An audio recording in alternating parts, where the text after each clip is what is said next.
My friends here would like to wish you a very Merry Christmas!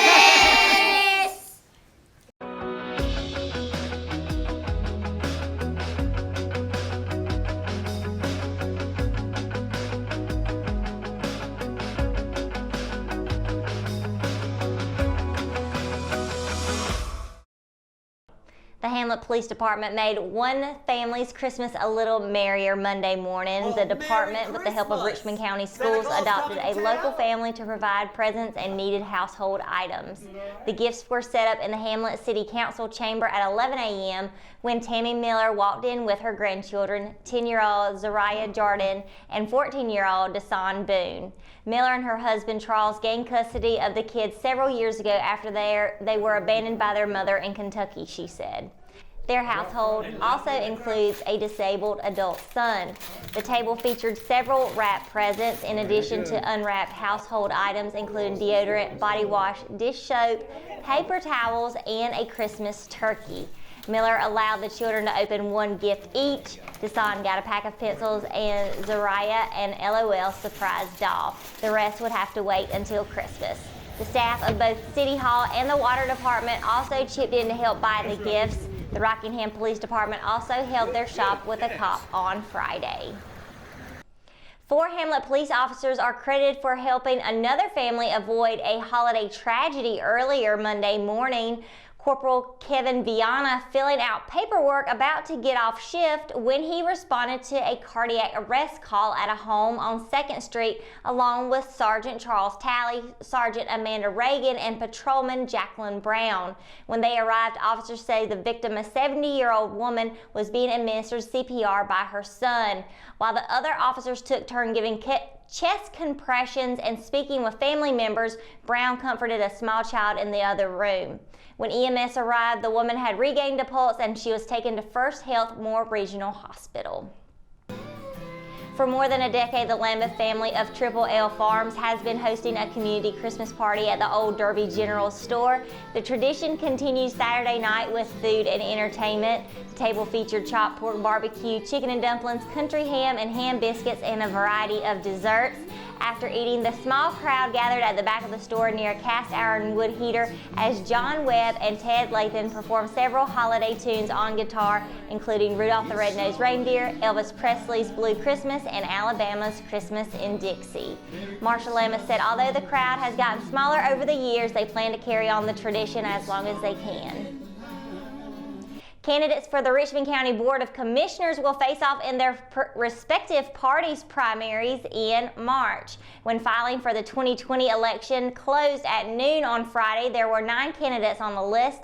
Democrats Jimmy Capps, Michael LeGrand, Susan Bruce, Kevin Clark, and Dewey Brower, as well as Republicans Jeff Smart, Lee Berry, Andy Grooms, and James Entwistle. Elections Director Connie Kelly said the field will be narrowed down in the primaries to 3 candidates from each party who will vie for 3 seats on the board. Unaffiliated candidate TJ Davenport will have to collect 4% of the total number of registered voters on January 1st. Based on current numbers, he will get at least 1,116 signatures by noon on March the 3rd. The only other local race that will have a primary is the one for the North Carolina House of Representatives. Richmond County Commissioner Ben Moss will face Montgomery County's Joey Davis in the Republican primary to decide who will face Representative Scott Brewer. Brewer was appointed to the seat earlier this year to fill the remaining term of Ken Goodman, who was appointed to the State Industrial Commission. Senator Tom McInnes will once again face Democratic challenger Helen Probst Mills. There were 5 candidates to file for Richmond County Board of Education, incumbents Wiley Mabe, Jerry Etheridge, and Ronald Tillman, and newcomers David McGuire, Connie Poole, both of Hamlet.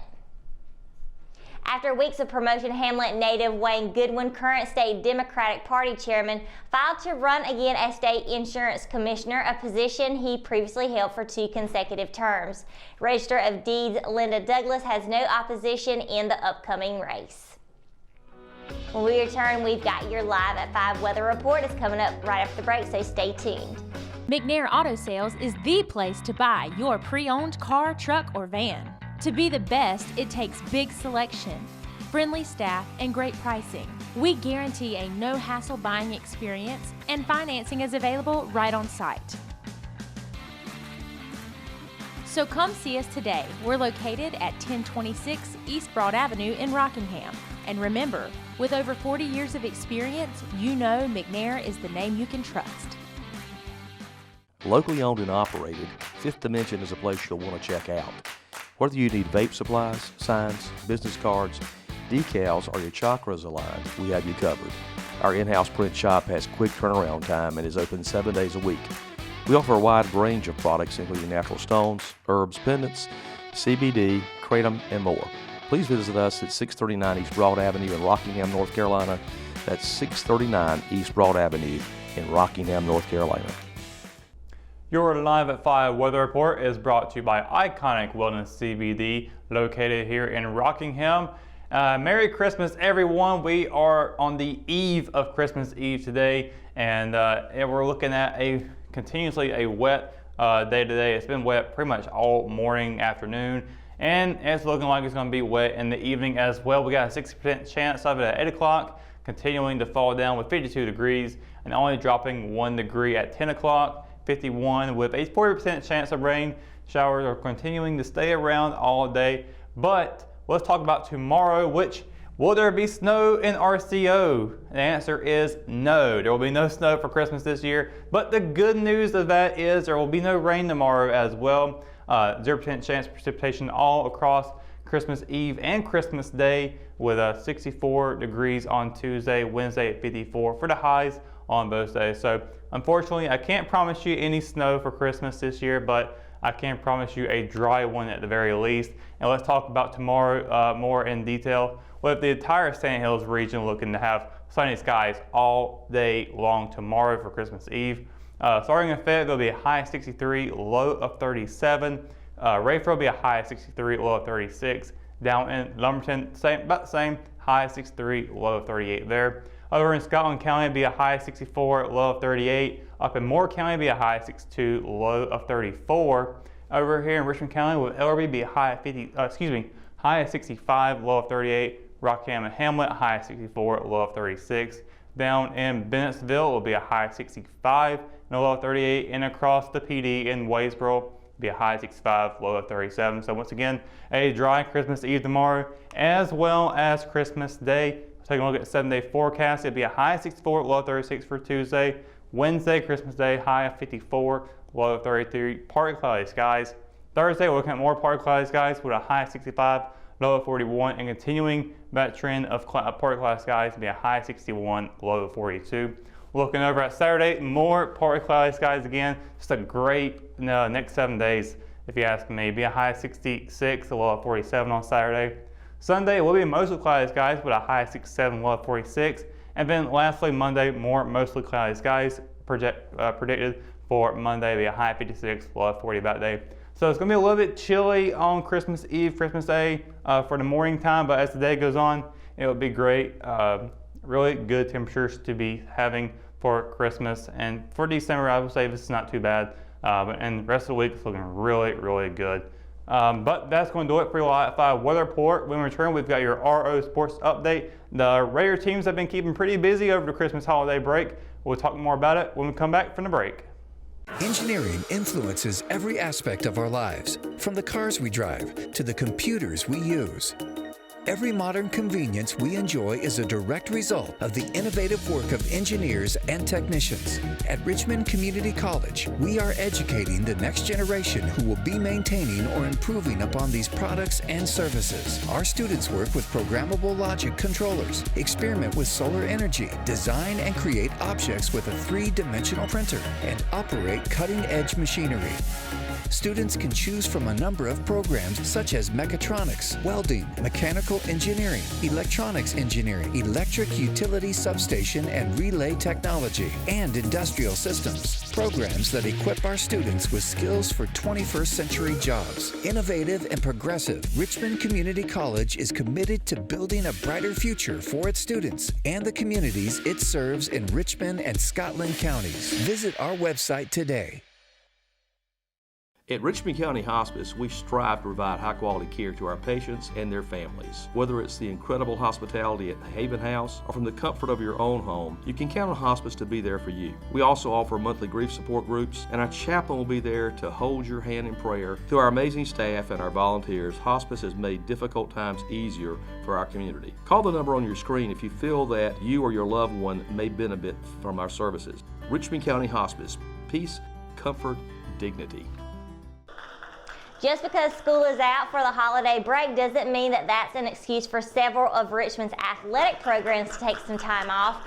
Both the boys and girls basketball teams, along with the Raider wrestling team, will compete in holiday tournaments before students return to the classroom on January 6th. The Lady Raiders basketball team were supposed to play in 2 holiday tournaments, but saw the Anson Holiday Classic get canceled hours before it was supposed to start this past weekend. But Richmond will return to the court in the Sheets Invitational at North Davidson High School on Thursday. Looking to continue its best start under Mosley, Richmond will take on the host Lady Black Knights in what could be the team's toughest challenge to date. The Lady Raiders are coming off a 51-4 win over Sherrall last week, a game that head coach Teddy Mosley said boosted the team's confidence. He added that he hopes to see his team carry the momentum against North Davidson. Tip-off against the Lady Black Knights is scheduled for 1:30 p.m. in Lexington. Richmond's second opponent is to be determined. The 3rd annual Ashbrook Holiday Hoop Fest is a 3-day event. It's scheduled for Thursday through Saturday this week, and the Raiders will make their return to the tournament for the 2nd straight year. Last season, Richmond went 2-1 and finished in 5th place. Featuring one of the premier holiday tournament lineups, the Hoop Fest will feature 8 teams. The Raiders will start the tournament's first game against Weddington on Thursday at 3 p.m. Richmond is off to its best start in recent memory and coming off statement wins against Pinecrest and Sherrall prior to the break. Last season, Vance defeated Huss in the championship game, and the Raiders will look to dethrone the Cougars this winter. Richmond's 2nd and 3rd round opponents are to be determined. Closing out Richmond's holiday break festivities will be the Raider wrestling team, which will travel to the Bojangles Arena in Charlotte for the annual Holy Angels Invitational, the largest tournament Richmond will compete in this season. This event hosts wrestlers from 85 teams. Head coach Earl Nicholson and the Raiders also competed in the Battle at the Creek, a 25-team tournament at Mallard Creek over the weekend. Richmond finished 15th overall, and full results will be published in the Tuesday edition of the RO Sports. The Raiders will compete in the Holy Angels Invitational, an individual tournament on Saturday and Sunday.